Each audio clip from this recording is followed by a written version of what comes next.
My name is Nathaniel Cross, and if you had asked me a year ago, I would have told you my life was pretty close to perfect. I was 35, married to a woman I adored, building a future I believed in. We had been together for 9 years, 3 dating, 6 married. Her name was Melanie, and I thought she was my forever. Mel wasn't just my wife, she was my home, my best friend, the person I turned to after every win, every loss. We had plans, travel, kids, building a life together brick by brick, and after struggling with 2 miscarriages, we were still trying. We were healing.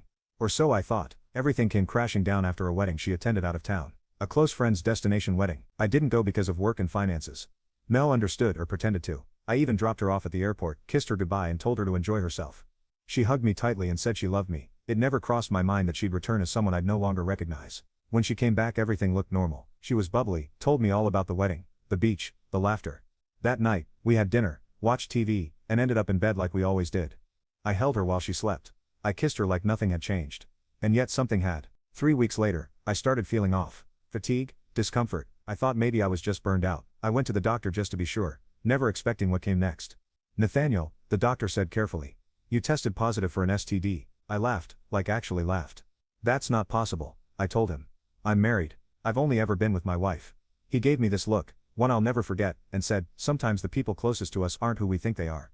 Those words stayed with me still. I couldn't believe it. So I went to another clinic across town just to be certain. When the second test came back, it confirmed everything.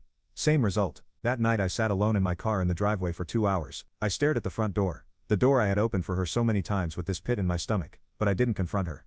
Not yet. I needed to know. I started paying attention. She had always been careful with her phone, but I waited patiently. One evening while she was in the shower, I finally had a window. Her phone was clean. Too clean. No messages, no call logs beyond the obvious. No traces. Either she was meticulous, or the guy wasn't someone she messaged. I was on the verge of giving up, convincing myself the doctors were somehow wrong until I found it. I was cleaning the bedroom while she cooked, something we used to do for each other, and her handbag was unzipped. A prescription bottle poked out. I pulled it out. The name on it was hers. The medication, antibiotics used to treat the exact STD I tested positive for. My throat dried. I googled it 3 times to be sure.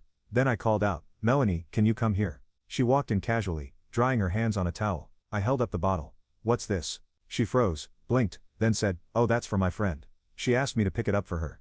Now you can watch the second part by pressing share and more.